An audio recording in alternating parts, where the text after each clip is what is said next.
I discovered that some videos generate quite a lot of revenue, while others generate zero. And some of my best watched videos actually generated zero. I have a video to your IELTS level in 25 minutes, and it's a test. People love tests, a lot of views, probably 500,000. It doesn't sell. A third of my sales are from people who've never signed up to my email. They only watch videos. I drive my traffic organically from YouTube directly to post pages and also to lead magnets, newsletters, and then post pages. About 25% of people click to the next video. Wow. I have like 60K at the moment. Over 30,000 students have taken the courses, rated them 4.8 out of 50. Hello, and welcome to the Art of Selling Online Courses. We are here to share winning strategies and secret hacks from top performers in the online course industry. My name is John Ainsworth, and today's guest is Asiya Miart. Now, Asiya is an educator and YouTube consultant. She's grown her exam preparation YouTube channel, Fast Track IELTS, to 1.9 million subscribers and has generated over $1 million in course sales through that channel alone. Over the years, she's found a way to triple revenue from the same number of views by approaching YouTube more strategically. And today, Asiya combines running her exam prep business with helping entrepreneurs use YouTube to generate scalable revenue for their businesses. Now, today, we're going to be talking about Asiya's tips for how to grow a YouTube channel, why the most popular videos sometimes make the least money, and how she knows which videos are the ones that do make money. Asiya, welcome to the show. Hi, John. Thank you so much for having me. Excited to be here. So talk us through with your course business, with the IELTS channel.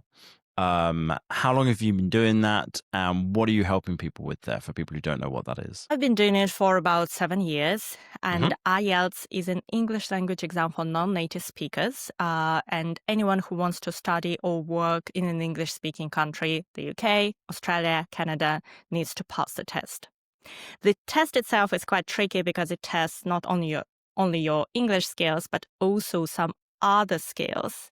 And that's what I'm helping people with. I help them to nail all those little requirements they may not be aware of. So I sell exam preparation courses. These are self-paced courses, low ticket, high volume, and I drive my traffic organically from YouTube directly to course pages and also to lead magnets, newsletters, and then course pages. Fantastic. One of the things that you mentioned when you'd sent over some information before was that some of your most popular videos actually don't make any sales. Could you give us some idea of like which of the types of videos are there that have driven a lot of views but aren't driving a lot of sales for you? Yeah, so basically I discovered that several years ago when I started tracking all my links using Google UTM links. And so I could see which videos generate sales. And then I discovered that some videos generate quite a lot of revenue, while others generate zero. And some of my best watched videos actually generated zero.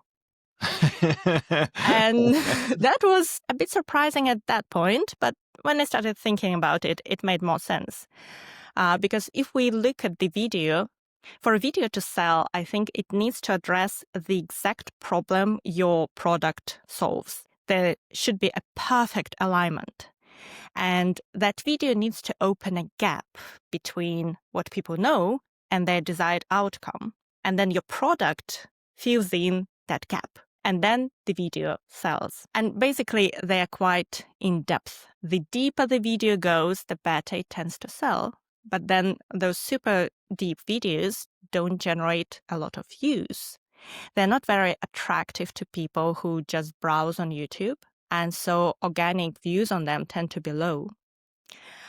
While there is another type of videos what we call a kind of viral video, something that appeals to a lot of people. It just has this broadest appeal, something for beginners or something quite entertaining or maybe emotional. So they can generate a lot of views because very much everyone who sees them in your niche may want to watch the video, but then People watch the video, they absolutely don't have any intention to buy anything, so those videos don't sell. If we take my channel, for example, I have a video, your IELTS level in 25 minutes, and it's a test. People love tests, a lot of views, probably 500,000. It doesn't sell. It brings people to my channel, and then they start watching other videos. And then I deliberately drive traffic to videos which are more in depth, go to the problems people experience, and those videos sell. So those conversion videos, as I call them, they don't generate a lot of organic traffic. I drive traffic to them intentionally from my other videos. How do you drive traffic to them? Are you putting a link at the end of the first video pointing to the second one? Are you like mentioning them throughout the video? Are you putting links in the description? What kind of approaches are you using? Usually I just mention them at the end, and the traffic goes through the end screen. Yeah. Basically, the last part of the video is kind of already a promotion of the next video. I try to make this transition very smooth, so it feels like the next video is actually the next natural step. For example, if you have a video with 6 steps, you may call it a video with 7 steps. And the next step is actually the next video. And actually, I'm done.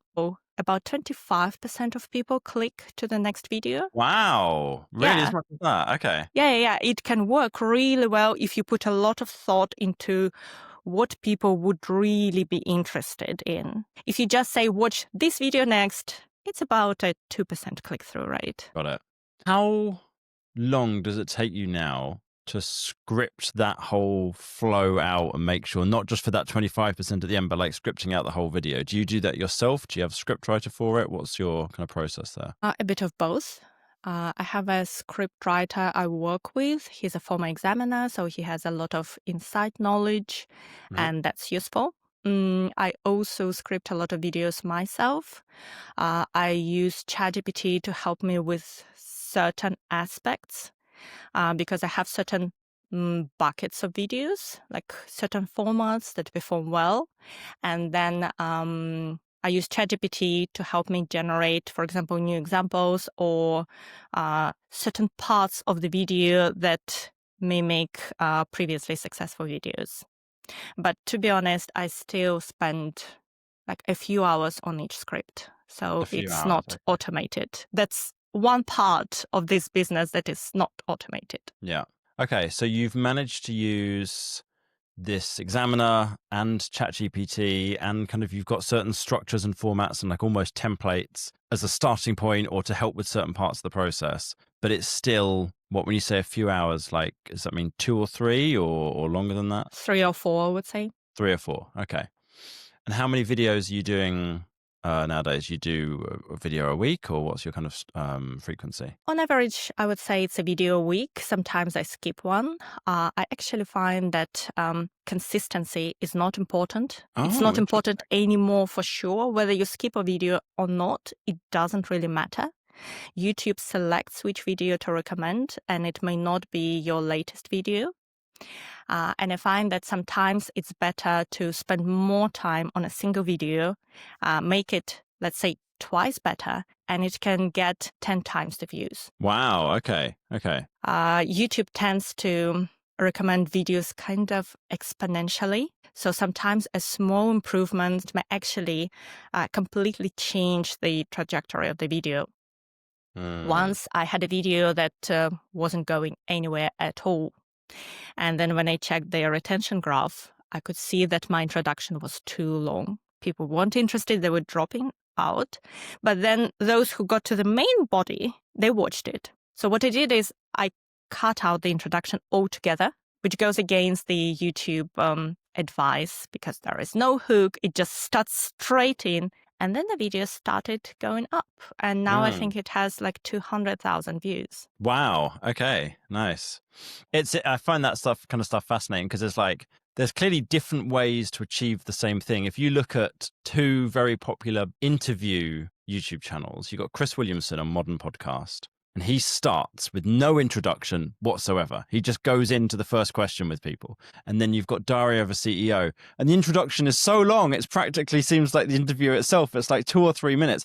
And there's effects and there's excitement and there's music and all of this. And both of them are doing great. And I'm like, I guess you just got to figure out kind of what works for your audience, rather than there being a hard and fast rule on this one. I would say it also depends on whether you have an audience or not. Because if you already have a big audience, you may actually get away with a lot of stuff because people just know you. They know your videos are usually good, and they may click on a title that's not interesting. They may bear with an introduction that is long and boring just because they know eventually it will be good. If you're new, they've never seen your face before, they're not sure, they want to see you, they click to check out what's going to happen. And then I think an introduction is much, much more important. And you really need to hook people to convince them that like a 10-minute video or maybe a 40-minute video is really worth their time. I want to go back a step to something you'd said, how you'd started using UTM links to track to see which of the videos were driving sales. Now, I got 2 questions on that. Let me ask, first of all, what inspired you to do that? Like, are you naturally quite analytical? Did someone come along and say, you should be doing this? Like, how did you decide that you were going to start tracking? I am quite analytical. I have background in economics and business management. I always loved mathematics. And then, yes, someone mentioned that I should be doing it. And I thought, yeah, let's try and see. The channel was reasonably small at that point, and we just started adding links to new videos. And then I could see sales and like, that's interesting. Let's go back and add links to the top 50 videos. And I asked my VA to do that. And at first, we could see some sales, but when the data is not sufficient, when there are just not too many clicks, not too many sales, you can't draw conclusions because it's not statistically relevant. It's just a chance. But if you keep on doing it, with time, you start seeing patterns, and that's when the data becomes really, really valuable. So I think it's difficult sometimes for small channels because it feels like it's taking their time and they don't see an immediate return. But with time, that data will be more and more valuable. I love that you've done that because very few people who sell courses, very few course creators who are YouTubers are doing any tracking at all. Because so many people, it's like they're more a creative person and they don't have that kind of analytical brain. They didn't like maths at school. They don't like spreadsheets. They're not doing any tracking. And so one of the things that we do a lot with people is set up tracking for them for all of their email campaigns and for their YouTube and what have you. But you just have that kind of an approach to life, it sounds like, the way you kind of see the world. And that's allowed you to have these great insights, right? Which is like, you might not have known that those videos that were getting tons of views weren't getting sales without that tracking. And then you could have carried on making those and wasted a lot of time on something like that.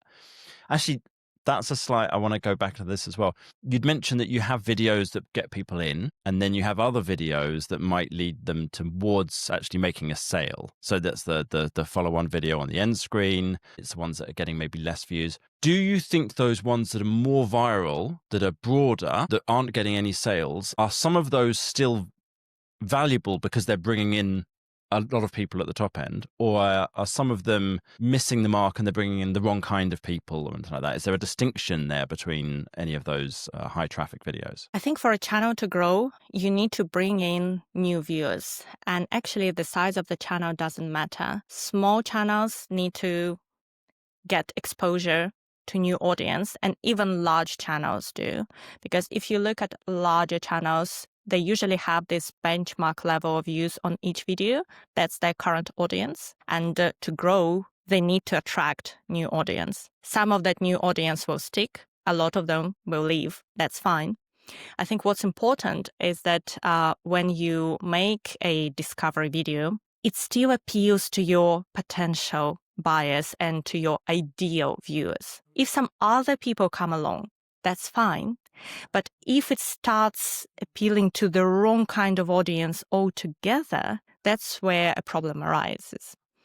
If, for example, I make a video with a fun test about IELTS, that's fine because IELTS students still watch it. But if I make a fun about English idioms, it's not going to work because it just attracts the wrong kind of people. And that's, I think, the difference. But if someone concentrates on high-value videos only, the channel is just going to be a lot smaller. And it can work for certain businesses. If you sell very high-ticket offers in a very specific niche, you may actually be fine with 1,000 views per video and you get a client and that client pays you 5 figures and you are fine. You don't need to be discovered. But if you sell lower ticket courses, then you do need scale. And for example, my courses are $55. So this is a high volume, low ticket model. And I do need a lot of traffic to go through my funnel. And so I do need those discovery videos. And that's also why I make shorts, because that's another way to get discovered. So the other question I've got for you about the tracking is, do you also track for lead magnets which videos drove signups to lead magnets, and then track through your email marketing process which videos have eventually led to sales? I don't do that. I thought it'd be tricky to do, so I was really curious to hear if that's something you'd figured out, because people might sign up for multiple lead magnets, so you'd have a lot of different tags in there. Yeah, so they do tend to sign up to several lead magnets. I try not to create a lot of them. I believe that it's better to have like 1, 2, maybe 3 lead magnets, which are larger, more valuable, and you just promote them in a lot of videos instead of creating a separate small lead magnet, maybe like a checklist to each video. I don't track those. In the past, I used to track lead magnets, and I could actually see that very much every time I mention it, the conversions are pretty good. And quite a lot of people who watch the video will download that lead magnet. So it wasn't as important for me to optimize for that. Because for me, email is actually a smaller channel. So I'm not overly concerned about it. But I think for a business that sells mainly through email, then it's worth optimizing. But if you want to track a video to a sign up, it's easy to do with a UTM link, right? You just insert it and you can see how many people click and sign up. But if you want to track sales, then you need to have a separate sign up form for each link, right? Yeah. That's where business gets quite bulky. There would be other ways of doing it. You could do a hidden field. So there's some stuff you can do where you include the code that would go into a hidden field within the URL that someone clicks on. So where like with a UTM you have and UTM question mark and UTM equals right, and it has all the code there. There's something similar to that with hidden fields. So if you had your lead magnet field and form and it said name and email address, it could also have a field that didn't show to the user that said what video is this person from, and each URL that someone was clicking could have that information in it, so that pre-filled the form. And then when it gets added to your CRM or to Kit or ActiveCampaign, whatever you're using, that information would be in there. It would be hard not to overwrite that if someone signed up for the same lead magnet twice. That obviously would not happen that much. So it is doable. I'm not sure it's worth it, but technically it could be doable. But interesting. That's interesting as a solution. I didn't know you can do it. Well, yeah. That's why you're hidden an expert. fields is very rarely talked about, but most like Typeform and most form software can do it. Okay. I want to get a little bit into the sales process for you, because you said that the email is actually not that big of a channel for you, which is fascinating to me, because you've got a good sized email list. Like, what kind of size email list have you got now?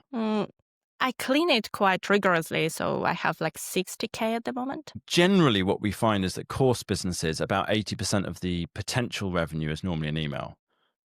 So I don't know if it's that there's massive opportunities and you could be making more, which is what I suspect is the case, that you could be making a lot more through email. Or if for some reason your audience and your courses, because it's lower ticket or something, is a little different and doesn't work quite the same way. It sounds like you're very good at making sales directly from the video because of the way you structure your videos. Could you talk us through, like, what do you do in terms of email promotions? How often do you send them, and how many emails would you send in an email promotion? Yeah, that's a very interesting question. I've been thinking about it too. I even dug into my data to understand more. And actually, I can see that a third of my sales are from people who've never signed up to my email. Mm-hmm. They only watch videos. So if I only sold through email, I would miss them completely. Yeah. A lot of people, like 2/3, are signed up to email. I think that one factor is that I just get them earlier from a YouTube video directly to the sales page instead of going through the whole funnel. Mm-hmm. Yeah. Also, my audience is a bit specific. These are mainly students. I think they're not as used to being on email every day as more mature adults are. So in terms of what I do with my email marketing, so I use MailChimp, and it's fully automated. We have a welcome sequence, and then people go through a number of automations. Because my churn is quite high, people join my world, prepare for the exam, pass it, leave it. I have no opportunities for upsell. Well, I can upsell, but I don't really have repeated purchases. Yeah. I can't sell to the same customer over and over a period of time like English language channels do, for example. Mm-hmm. So that is a bit limited. So once people join, they get a little bit of information about my approach, about my story, and then I actually send them to some sales emails pretty early on, and those convert pretty well. And then we relax into more a mix of valuable emails and sales emails. Most of my value-driven emails still end up with an invitation to buy the course. They just provide some value in the body, but then the end usually leads to the course. And once a month, I pause all my automations and I run a promotion. So those are set up manually. We reuse them from time to time. And so I sell probably 20% to my email list of all my sales. So really not much. Fascinating. And when you are sending those email promotions, are you giving a discount during the promotional period? Yes, I give a discount and I give some bonuses. Usually there is an early bird bonus that expires after a day or two. So that helps with those early sales. And then there are a couple of other bonuses that are available throughout. A discount is usually pretty low, something like 10 to 20%. Mm-hmm. And so not too many sales. I wonder why that is. A lot of people, the reason they're not making a lot of sales to their email list is because they're not running regular promotions. But you are doing. You're giving a discount. You're giving bonuses. You're giving early bird bonuses as well, like fast action bonus. What's the gap there? Is it because your courses or your packs are quite cheap, aren't they? Right? You said $55. Exactly. Would people often buy a bundle of those, or are people just getting one? I don't know how IELTS works. So I don't know what would be included. $55 is already the bundle. That is the bundle. Okay. Got it. So it might just be it's cheap enough that it doesn't need that additional promotion through email. And it might be, like you said, because it's a younger audience who aren't on email as often as older people are. I was doing a podcast interview yesterday, and I was chatting with someone, and they said that their audience was mostly retired. What were they teaching? Piano, I think. Yeah, piano through chords. And I was like, oh, that's so common with our clients. There's so many people that we're working with. Their audience is like 55, 60 plus. They're retired and they're like wanting to learn a hobby, when they're wanting to learn piano or guitar or banjo or what have you. Like a lot of these are much older. And yours is like way at the other end. You've got like what kind of age generally are people when they're taking the IELTS exam? What's your kind of range? So most of my audience is between 18 and 25. Oh, okay. Yeah. Really young. Okay. And some are Really even young. younger, and actually their parents buy the course for them. Right. I was chatting with oh God, this is really bad. I'm trying to remember who it was now, but someone he's running Rich, who runs Tailored Tutors. He's selling tutoring for, I think it was either GCSEs or A levels in the UK. So the people taking the exams, I think it was A levels, are like 16 to 18 years old. So super young. And I was trying to convince him, I was like, I reckon that there's a really good market in selling to their parents because the kids don't have any money, you know? So the kids have got to go to the parents anyway. So I reckon you should run campaigns to the parents. And he was like, you might be right, but this is working now and we're kind of sticking with it. I'm like, oh, you've got to give this a try, man. I really think that's like, because I've run campaigns before to teenagers and it'd just be an absolute pain in the ass. You know, no response whatsoever. But when they were young enough that they had to go to their parents, and I ended up running campaigns to parents instead, and it converted better. Okay, so we've talked through YouTube and then how you're getting people onto your email list and then the kind of email promotions that you're running. Talk to me about sales pages. How do you structure your sales pages? Do you just have one, or are there multiple different pages for the individual ones if the $55 is the whole bundle? Yeah, let me stop there. Okay, so basically I have a number of courses, and those courses are bundled into an academic pack for those who take the academic exam and general training pack for those who take the general training exam. So each bundle includes several courses, I think about 5. So each course is $25 if you buy it separately, and the bundle is $55, so it's already a big discount. But over time, I tracked how people convert when I drive them to the page with all the courses versus when I drive them to the bundle. And people buy more when they're driven directly to the bundle. So it's just a sales page and there's one button, buy. The sales page itself does list the courses included somewhere on it, but it's not very obvious that that's a number of courses. It comes as a bundle, it converts better, so gradually I redirected all my traffic just to the 2 bundles. Yeah. The sales pages are structured, well, probably quite the regular way. So we start with a problem and how I can help solve it. What's my approach? And then what's included in the offer. And there are testimonials throughout the page from different categories of customers who buy courses. Gotcha. I'm looking at your sales. If it looks like I'm looking away from the camera at the moment, it's because I am. I'm looking at your sales page and like trying to find what Don't stuff is hold good. back. Okay. Do you mind if I share screen and talk through like what stuff is good and what stuff you can tweak? Absolutely. I'd love to hear that. Right. Okay. So if you are listening, I'm going to describe what we're looking at as we go. And if you are watching on YouTube, you're going to see everything we go through. So you might want to, if you really find this part interesting, you might want to switch over to watch the video on YouTube. You can see that at datadrivenmarketing.co/YouTube, or search for my name on YouTube, John Ainsworth. Okay, so the first thing here is that you've got a way to get off this page. And generally on a sales page, what we find is if you want to remove menu as much as possible. Now you have got some stuff kind of cut out, like you don't have here resources and success stories and all of this on the sales page, but you do have some ways for people to kind of click off to other places. So you're going to lose some people there. That's why sometimes they land on the wrong pack, and I want them to still find it. You want them to go back here and then find the academic pack instead. Is that right? Exactly. Gotcha. Okay. Second thing, I love that we've got some really good social proof straight away with the 4.8 out of 5. I would say the title you could probably, and I'm going to ask you a question about this, but probably improve quite a lot by making it more benefit focused. A lot of course creators will put the name of their course as the main title, which to a certain extent makes sense because people then know they're on the right page. But another way, the title is the most important thing on an entire sales page because 80% of people will read the title and then everything else is a big drop off from there.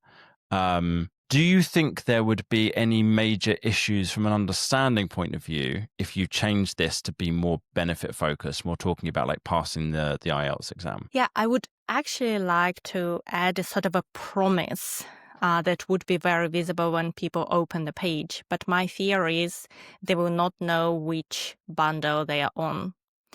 Because I have two, they are very similar, the pages are very similar, and even today people sometimes buy the wrong one.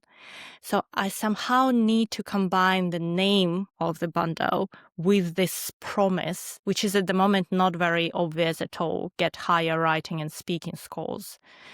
So I'm open to any suggestions on this. Yeah, let's have a look at another couple of people who are doing stuff. I mean, no, it's not IELTS, but this is in the language learning space. See, because there's some people who we've either helped them with their sales pages or... Yeah, so if you look at this one here, so we've got the main title is Speak Confident, Fluent British English. And then it mentions in smaller text further down, you can master the B1 level in just 3 months. So that's a more subtle way of showing that you're on the right page while still having that big promise as the main headline.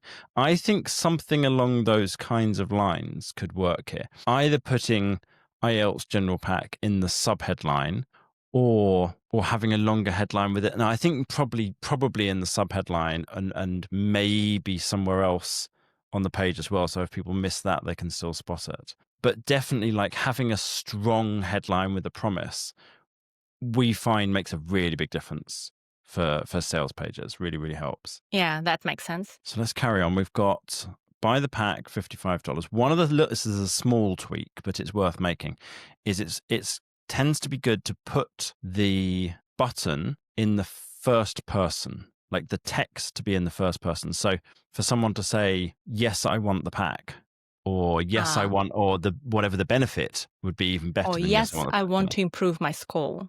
Exactly, yes. Something along those lines. Because everything that they're reading is reading it you talking to them, but the button is them taking action. So it's actually, if it's written as them saying it, that's a small psychological tweak that makes a little bit of a difference. I think these bullet points here, in terms of the benefits, get higher writing and speaking scores, learn how in just 9 hours, and proven by 30,000 students. These are good, but I think the subheadline could be better. What the headline wants to do is make a big, bold promise, and then the subheadline wants to expand on that promise in a little bit more detail because you've got a slightly smaller font, you've got a little bit more space. And I think all of these points are good. They might be included in the subheadline, but I think that you could do a better subheadline than this. I love that you've got a video here.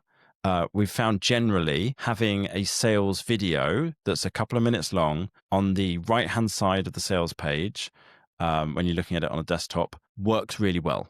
Because only a small percent, about 8 to 12% of people will watch the video, but those people, it does actually help them. They are more interested. They want to take the information in the video format. So that's really good. This next section you've got here, you're going into the pain that they're feeling. So that says whether you've taken the IELTS once or more, but your results weren't what you wanted. And then a couple of examples of people saying what their issue was and how much this helped them. Or you're just starting your preparation and want the quickest path to passing your exam. Now, both of these are talking about the problem, but they're not bringing it to life at all. And one of the things that we find really helpful is to have not just a pain section here or a problem section, but agitation as well. So problem, agitation, then solution. And what I mean by agitation is showing how that is affecting their life. And there might be that you even understand that in ways that they don't, or they don't think about a lot. So that could be if you're not managing to pass the IELTS exam and therefore aren't able to get the job that you want or travel to the country you want or whatever that thing is, and that's holding you back in X, Y, and Z ways, and just bringing that to life. And they might kind of know it, but like showing that you understand it, and then reminding them that is a big enough, it's a big problem that's worth solving, can help with that as well, can help to kind of get people in the right mindset to be buying. Next section you've got here, I love that you've got big, strong subheadlines for each section as you're going through. So next bit here, improve your writing and speaking scores with my proven step-by-step system. This is great. You're kind of breaking down like the approach that you take. You're talking about the benefits. A lot of people don't talk about benefits. You're talking about scoring higher, saving time. This is great. Giving yourself the best chance of passing your exam. And then you've got social proof baked in within that, saying over 30,000 students have taken the courses, rated them 4.8 out of 50, worked directly with former IELTS examiners. All of this is fantastic. You've got testimonials here, more good social proof, 100% satisfaction guarantee. This is great. I love that you've got this. If you put that guarantee mentioned underneath the call to action button, that would help as well, because then at the point where people are about to take action, they're reminded it's safe to do so right at that very moment. So under every call to action button, I would put just a very small text saying covered by our 40-day money back guarantee. Right. Here, more social proof than what you'll find inside. This is excellent. Yeah, really breaking it down for people who want the detail.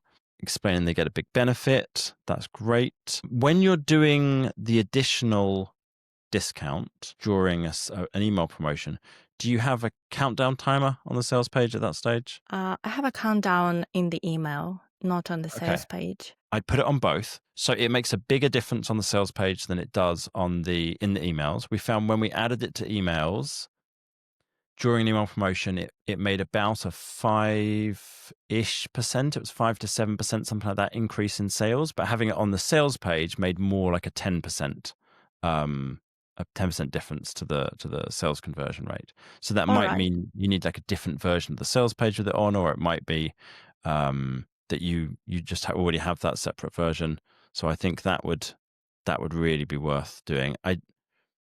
Obviously you can't have that here on this main sales page because people can always come back here at any other time. Okay, you've included what's included in there. Stuff about you. This is great. I really like that. FAQs. This is good. More social proof, which is excellent. Lots and lots of testimonials. Buy the pack. Again, we've got a call to action button. I would put towards the bottom of the page a summary of what they've kind of covered so far. What you've covered so far for people who've kind of scrolled through it. A lot of people won't read a whole sales page, but they will scroll and read little bits here and there, whatever they think looks interesting. So having a summary again at the bottom can be really helpful. Got the testimonial. I might get rid of this go to homepage bit here at the bottom. It's another place where they can kind of get distracted and leave. What else would I change on this? Okay, nothing else is coming to mind for now. So I think this is solid, but you could definitely make some tweaks. And I think particularly that headline could make a really big difference. And I think the next biggest one is probably then the pain agitation solution section. Then the next is the button and adding in the guarantee straight underneath that. I think between those, you would get like a noticeable increase, especially because I know you're good at tracking. Yeah, I could A/B test the pages and then report the result. I would love that. That would be absolutely fantastic. Any questions about any of that we've gone through there? These are excellent tips. I can see how it can help improve the page. One thing I wanted to ask you about, it's not that much about my page, just about the sales pages generally. Yeah. I see a lot of businesses with very optimized sales pages have this sort of a value stock that they list everything included in the course with the value of it, even though those components are not sold separately. Yeah. And it goes something like, altogether, this is $1,200, but only now you can get it for $200. And they give this very, very high discount. So I'm wondering whether this wins them more people because people think it's a great offer and they shouldn't miss out, or it actually to some extent reduces the value of the offer, because it seems that numbers are a little bit random when the discount is very high. What's your take on that? Yeah, so it does depend a little bit on what audience you're targeting, as to, like, if you're marketing to marketers, you market differently than if you're marketing to consumers. Or if you're marketing to business people, it changes as well. But yes, generally, most of the time we do see that work well. We see it work well to have a value that you assign to the bonuses and you show them they're getting a discount. And then it gives people the feeling, yes, that they're getting a good deal, but also that maybe this won't last and they need to take action on it now. There's six things that were identified in a book by Robert Cialdini called Persuasion. that he found by studying salespeople. There's 6 things were what affected how many salespeople made. And depending on what market you're in and what kind of thing you're selling, different ones of them have different importance. So for example, there's reciprocity. So if you give your audience stuff, they're more likely to want to get things from you. There's likability, like how likable are you as a person? Do they like you? In which case they're more likely to buy. There's authority. And one of them is urgency and scarcity. Those are separate things, but he combined them together as one heading in the book. So urgency is when someone has to take action quickly because otherwise the discount or the bonuses or whatever is going to go away. And scarcity is there's only 10 of these, and when those 10 are gone, there's no more that's going to be left.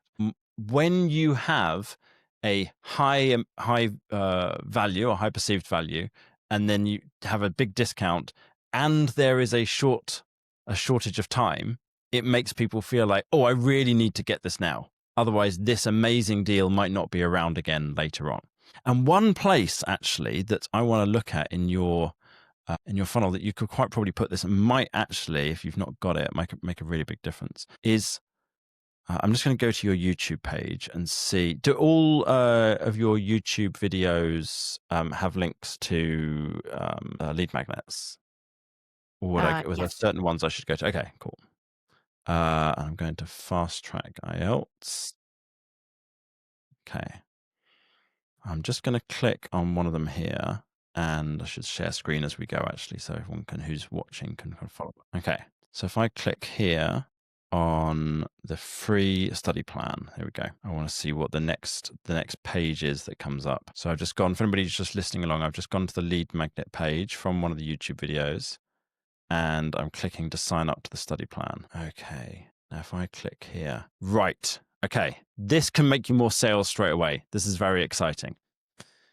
So what we've got here